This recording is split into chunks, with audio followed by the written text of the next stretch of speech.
మేము 100% భారతీయ జనతా పార్టీ అధిష్టానం తీసుకునే నిర్ణయానికి కట్టుబడి ఉండే కార్యకర్తలం మేము. నాతో పాటు భారతీయ జనతా పార్టీ తెలంగాణ వ్యాప్తంగా ఉన్న కార్యకర్తల బలగం మొత్తం కూడా ఈ నిర్ణయంతో ఖచ్చితంగా పార్టీ ఎంబడే ఉంటుంది. కానీ వ్యక్తిగతంగా మా అభిప్రాయాలు కానీ మాకు అవి దానికి తావులేని విషయంగా మేము భావిస్తూ ఉన్నాం. రెండవ అంశం ఏంటంటే, మీరు ఏదైతే కమలంలో కల్లోలం అని చెప్తా ఉన్నారో అంటే ఎమ్మెల్యే ఒక నిమిషం కల్లోలం అని వాడడానికి రీజన్ చెప్పుకోవాలి నేను, మీరు అన్నారు కాబట్టి. ఒకే ఒక ఎమ్మెల్యే 2014లో బీజేపీ నుంచి ఒక ఎమ్మెల్యే ఆయన రాజాసింగ్, 14లో 5 మంది, 14లో 5, 18లో ఒకరు, 18లో కేవలం ఒక్కరే. ఇప్పుడు సరే 8 మంది ఉన్నారు.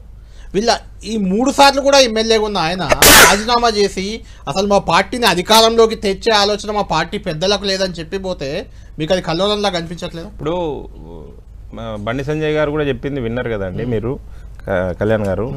ఒక విషయము, పార్టీలో చాలామంది ఈ ప్రస్తుత పరిస్థితుల్లో భారతీయ జనతా పార్టీ ప్రస్తుతం ఉండే వాతావరణంలో ఒక శక్తివంతమైన ప్రత్యామ్నాయ పార్టీగా తెలంగాణ సమాజం గుర్తిస్తుంది. దాంట్లో భాగంగానే మన జరిగిన ఎమ్మెల్సీ ఎన్నికల్లో కానీ అంతకంటే ముందు జరిగిన ఎంపీ ఎన్నికల్లో కూడా బలంగా తెలంగాణ ప్రజలు భారతీయ జనతా పార్టీ వెంబడి ఉన్నారు. కాబట్టి సహజంగా భారతీయ జనతా పార్టీలో అధ్యక్ష రేసులో చాలామంది ఆశావాహులు ఉన్నారు. చాలామందికి ఆ పదవి కావాలని ఆలోచన ఉంటుంది, అందరికీ ఉంటుంది, ఎవరికి ఉండడంలో తప్పులేని భావన.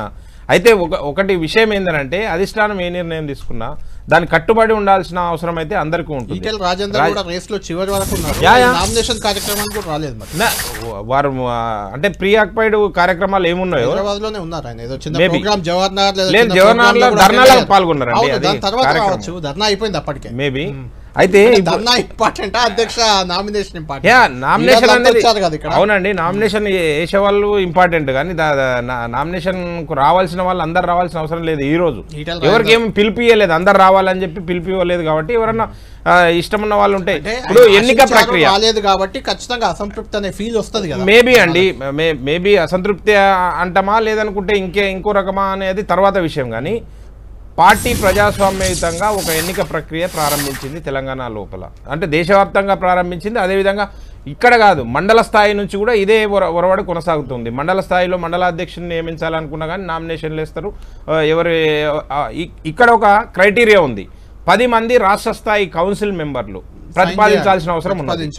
రాష్ట్ర స్థాయి, నాట్ ఓన్లీ ఒక జిల్లాకు సంబంధించిన 10 మంది కౌన్సిల్ మెంబర్లు వచ్చి చేయడానికి లేదు. అధ్యక్షులు లేదంటే వీళ్ళు అదే ఒక జిల్లాకు సంబంధించి 10 మంది కౌన్సిల్ మెంబర్లు అయితే అది క్రైటీరియా కాదు, ఒప్పుకోదు.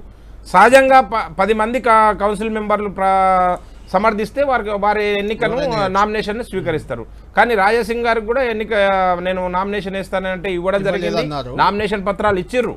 నామినేషన్ పత్రాలు ఇచ్చిన తర్వాత వారు 3 కౌన్సిల్ మెంబర్లు వారిని ప్రతిపాదించారు. కనుక శోభా గారు, మా ఎన్నికల రిటర్నింగ్ అధికారి శోభా కరంద్లాజే గారు చెప్పారు, అది వ్యాలిడ్ గా తీసుకోము అని చెప్పడం జరిగింది. దాని తర్వాత రాజీనామా చేశారు. అది రాజాసింగ్ గారి రాజీనామాను నేను వ్యక్తిగతంగా కానీ పార్టీ పరంగా కానీ మేము పార్టీ అధిష్టానం కూడా భావిస్తున్నది ఏంటంటే, ఇది ఒక టీ కప్లో తుఫాన్ లాగానే భావిస్తూ ఉన్నాం.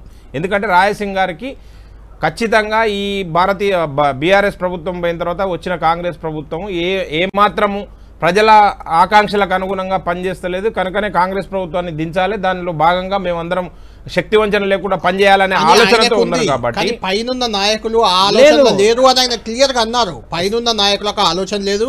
ఒక నిమిషం, గతంలో రాజాసింగ్ అన్నది కూడా బండి సంజయ్ని మార్చినప్పుడు ఇదే మాట అన్నాడు ఆయన. సంజయ్ని మార్చడం తప్పు, మామూలు పార్టీని నాశనం చేశారు. లెటర్ నా దగ్గర ఉంది, ఇక్కడ ఆయన రాసిన లెటర్లో కూడా ఉంది. సంజయ్ని మార్చారు, అధికారంలో తొలిసారి వచ్చే ప్రభుత్వాన్ని రాకుండా చేశారు గత ఎన్నికలకు ముందు. ఇప్పుడు కూడా అదే పరిస్థితి. అందుకే ఈ పార్టీ వద్దు, నాకు మీరు వద్దని దండం పెట్టిపోతున్నాడు సార్. నేను ఒక విషయం అయితే ఖచ్చితంగా చెప్పగలుగుతా, పార్టీ వ్యక్తి కంటే గొప్పది పార్టీ. వ్యక్తియే గొప్ప అని అనుకునే వాళ్ళతో పార్టీ నడవదు. పార్టీ సిద్ధాంతాలు అనేవి ఉంటాయి, పార్టీ కార్యకర్తలు ఉంటారు, పార్టీకి ఒక సిద్ధాంతం ద్వారా వ్యవస్థ ద్వారా నడిచే వ్యవస్థ ఉంది. ఆ వ్యవస్థ ద్వారా నడవాల్సి. ఒకవేళ మీకు అసమ్మతి ఏదన్నా ఉంటే ఆ అసమ్మతిని పార్టీ ఇంటర్నల్గా తెలియజేయడం కోసం చెప్పే వేదికలు చాలా ఉన్నాయి. ఇప్పుడు కూడా మేము ఇస్తున్నాం ఏంటంటే, రాజాసింగ్ గారు ఇచ్చిన రాజీనామా పత్రం ఏదైతే ఉన్నదో, కిషన్ రెడ్డి గారికి ఇచ్చిన పత్రము స్పీకర్ ఫార్మేట్ లో ఇచ్చిన పత్రం కాదు అది, జస్ట్ జస్ట్ పార్టీ. సో దాన్ని కన్సిడర్ చేయాలనా వద్దా అనేది అధిష్టానానికి పంపిస్తారు, అది ఢిల్లీ పెద్దలు చూసుకుంటారు. సీరియస్ గా ఉన్నది అని అంటే అది వేరు విషయం అండి.